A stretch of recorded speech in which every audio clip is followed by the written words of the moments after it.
The following story has been brought to you by StoriesToInspire.org. I got to tell you, there was a boy, and the boy had a very difficult time in school. He got his tests, and this little boy just wasn't going, he couldn't do his tests, he couldn't get the work, and the teachers all said, this boy is hopeless. Boy's hopeless. You tell a parent, your boy doesn't have too much potential. You tell your daughter. Someone came back, I don't want to say it, from a certain place, and they said, something's wrong with the way that she thinks. She overheard it. A little girl. Chas v'sholom. Chas v'sholom.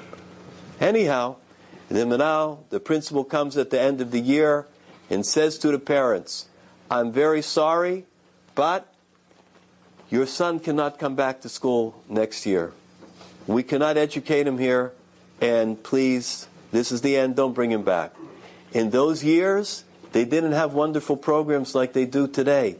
In those years, they didn't have such special people, Rebbeim and Moros and unbelievable tzaddikim and noshim tzidkonios that were able to educate. So, the parents, hearing that the little boy doesn't have a yeshiva, they went home, and I don't have to tell you how they felt. It was the summertime. Poor boy, poor family. They didn't have money to go to summer camp. Who can afford the summer camp? So the little boy had to make his own good time in the streets of New York, in Bensonhurst. And there, one day, he found an old typewriter. The old typewriter, you know that you type with the keys, the old ones. I don't remember those, but I read about them. You got the type. Don't laugh. Okay. What happens? He took some paper, got some scrap paper, and he began to type. Writing he could not do. Typing he could do. There are various modalities that one can do. There are certain things that we can't do. He started to type different pages. He puts the papers in his pocket when he's done. He starts typing about the creation, typing about different things, about science, about Hashem. He's making all different papers. He takes the typewriter, he hides it behind his apartment building. There's a place to go in, and he hides it down there, and he covers it over.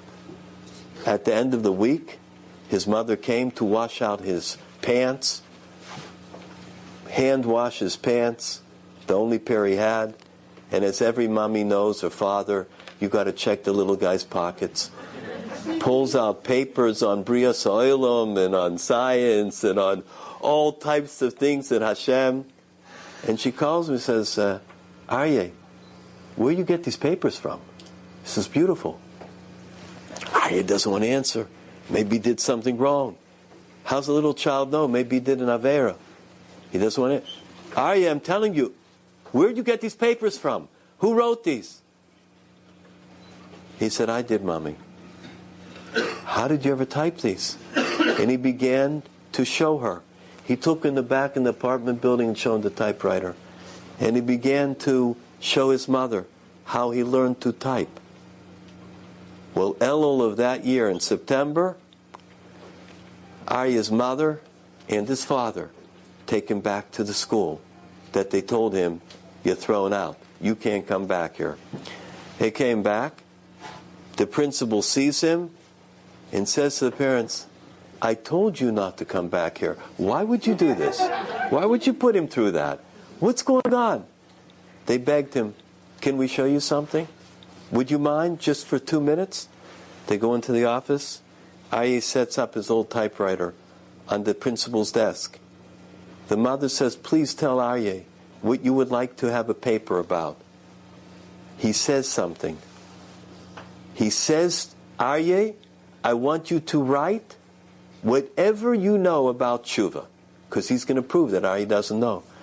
Aryeh begins to type about tshuva. The principal saw it. He couldn't believe it. It was an impossible. After all, Aryeh was not to be in that yeshiva.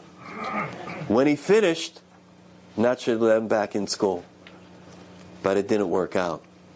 He was so far ahead of his class, they skipped him up 2 grades. And after that, another 2 grades. I just want to tell you the person that I'm talking about, Rabbi Aryeh Kaplan, grew up to be one of the greatest tzaddikim, one of the greatest, translated the Yalkut Me'amloes from Yosef Kuli, had the who's who in nuclear physicists, reached a level in this society that very few are able to get to. Al tisyoish. Never ever give up. The koach that we have is the koach of the menorah. The menorah stays lit. It never goes out. It continues the whole year by us. Enjoyed this story? Come again. Bring a friend. StoriesToInspire.org